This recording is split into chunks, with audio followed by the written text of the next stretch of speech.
Good morning. Hey guys, welcome back to another edition of Lisa Renee TV. If you have not yet subscribed to the channel, what are you waiting for? Make sure you do so today before you leave.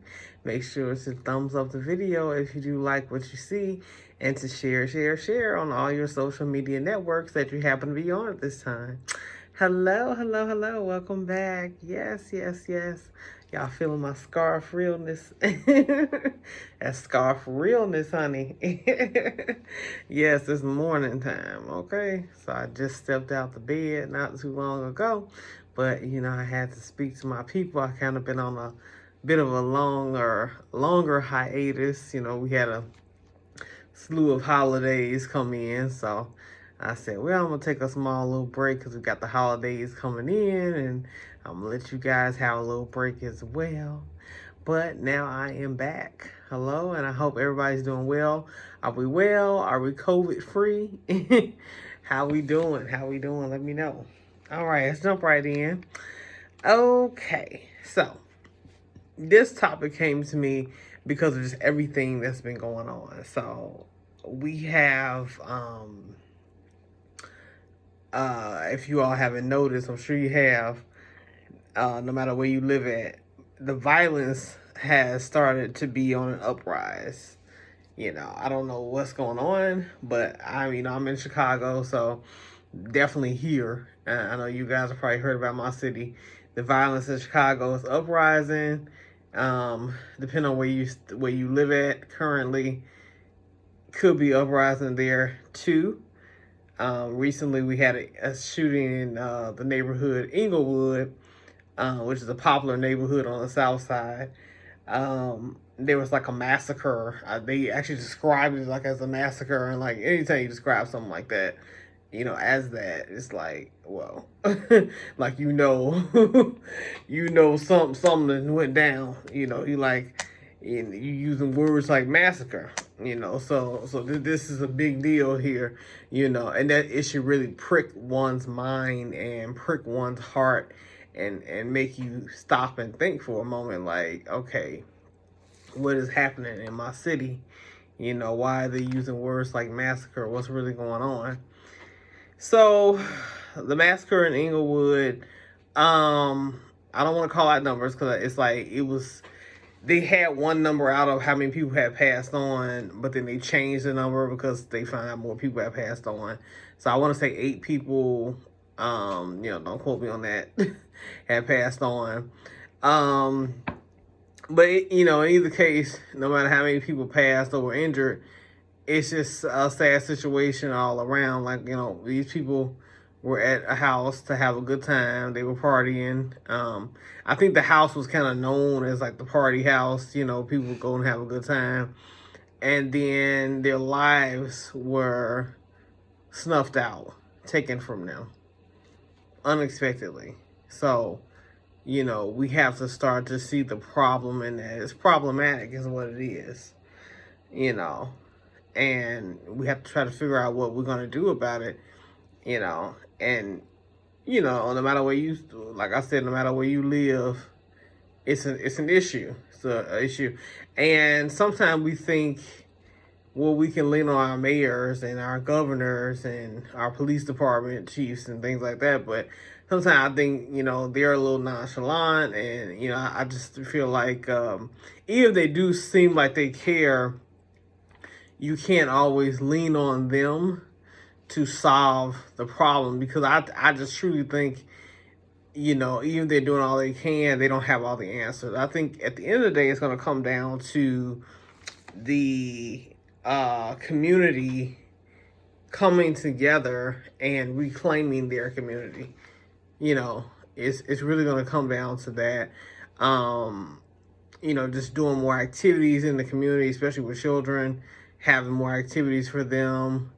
All these barren lots, abandoned lots, take them, start putting fresh produce there, growing fresh produce there, or something else that's useful for the community, I think yeah, the community needs more centers, youth centers, women's centers, just things like that, male centers. Um, we need some healing, for our communities. I mean, the cities, pretty much most people's cities are like kind of starting to open back up from the pandemic and all, but that's not solving the problem. It's going to take us putting our muscles to it and really working on this issue.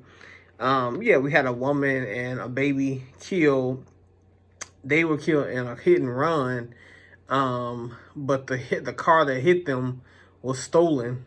So these people had carjacked somebody apparently, and then ran into them and killed them. It's like, come on now, that just make you doubly mad. Cause you like, wait a minute, you carjacked somebody first of all, and then you took their lives, because of that stupid act that you did. That didn't have to happen to them. They were just a family, and so now the father is like, left with that one child, and he's just trying to, figure out how do I go on from this. He was distraught. Just listening to him on the news last night, just talking about how in the blink of an eye his life changed. And it did. He's trying to figure out, what to do and where to go from here, It's just senselessness. There's too much senselessness that's going on, and people just really don't have a heart anymore. And I know, I think it was like the police superintendent, they were saying people blaming it on video games, a few other people too. They were saying people are like basically pretending, with the carjacking, they're like pretending it's a video game, and that's what these young kids are doing, and they're kind of copying the video games, and that's what they're doing. Like Grand Theft Auto, the video game, and that's what they're doing. And I'm like, I'm not sure about that. It could be. I know kids are immature, so they could be, copying a video game, but I just think it's lack of discipline. They're just not being raised up correctly and disciplined correctly by their parents. That's what I really think it is. I mean, they don't have any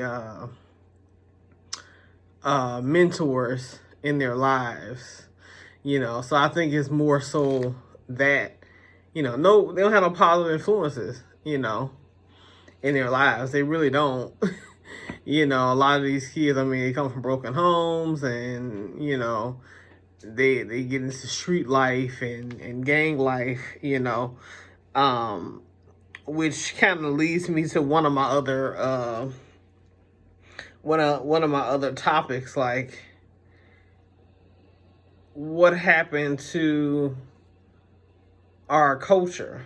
Our culture is kind of celebrates gang life, toxic hip hop, white supremacy, and white supremacy really is the cause of all that, because you were taught years ago to hate yourself. And we see a lot of self-hatred, because why else would somebody join something toxic like, a gang, and call them family? Like, those people are not your family. These people are not looking out for your best interest, Anything can happen to you, being out there.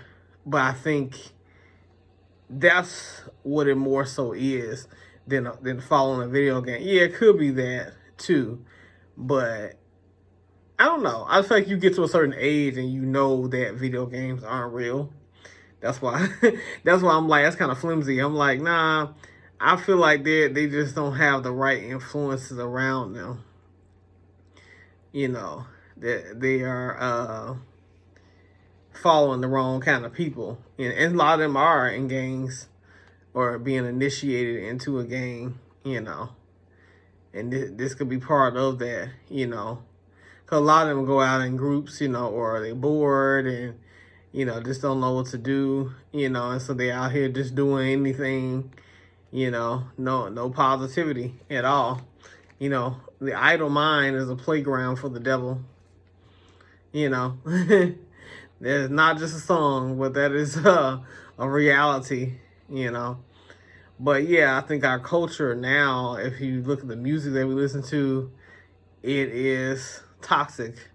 You know, it talks about the hatred of women and killing people, and you know, it glorifies and killing people and hurting people. And but this is kind of garbage that we keep making number one on the charts. Like, we love this kind of music, especially as black people. You know, I'm like, it's talking about drugging you up, you know, taking drugs, killing your women, you know, not killing your women, but killing people, hating on your women, you know, not taking care of your kids. But you like this though. So we have to get to a point where we as black people stand up and say, no, we're not going to listen to this anymore. You know, we're not going to take this anymore. We don't want it. It's garbage, you know, and be honest about it and be like, no, you know, I'm not going to buy it. You know, I don't care if it's out here or not. I'm not buying it, you know, and, you know, I think mainstream at some point, if you get enough consumers that are like, no, I'm not into this, you know, this is not what we want to hear, this is garbage, the culture will shift at some point. And, you know, getting enough people who are spreading positivity, the culture, you know, will shift. That's why I was saying we have to get up. We have to do something so the culture can shift.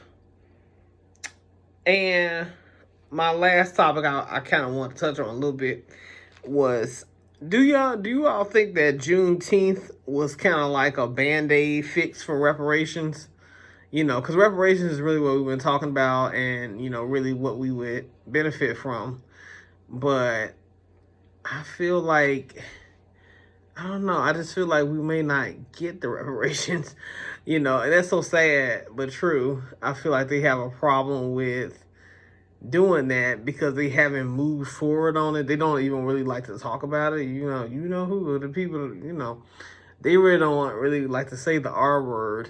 So I think they gave us Juneteenth to kind of shut us up, you know. But you can tell, you can feel it all up and through. Now, there's nothing wrong with us celebrating Juneteenth, you know, but they know us black folks like to party and all that. So I think they said, get them a party, a parade, you know, so they can shut up and leave us alone about these reparations, because we ain't giving them no damn reparations. And that's it, you know.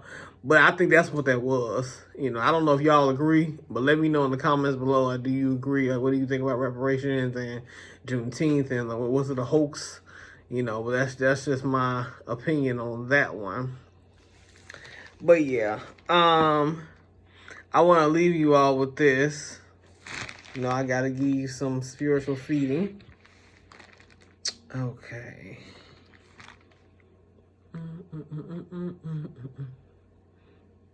Okay, here it is. Okay, we're coming from 2 Chronicles 7:14.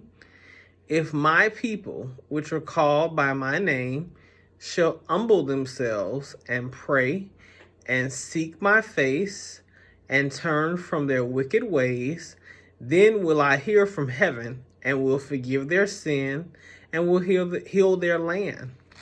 Once again, that's 2 Chronicles 7:14. I encourage you to read that verse, read the chapter, be encouraged, be inspired by it. I feel like definitely, you know, that's what God is trying to say to us. He's been trying to say that to us. Like, in other words, get it together. That's all he's trying to say. It's like, you all got work to do. Got to pull us together. We do, as a people. But that's all I have for you guys today. I just want to come in here real quick, chit-chat with you. Yep. I got a few other things I got to do today, but I did want to talk to my people first. So glad to be in front of you once again. Please comment below. Let me know what you thought about all the topics that we talked about today. Let me know what you think. Like, comment, share, subscribe. I will leave everything you need in the more info box below. Yes, Long Way to Love, my novel, is still selling. Of course, I think it's on sale now. It is on sale. So definitely go pick you up a copy if you haven't already. I will leave that information for you in the more info box below. And other than that, you guys have a great Tuesday and have a great rest of your week. And I'll see you soon. Bye, loves.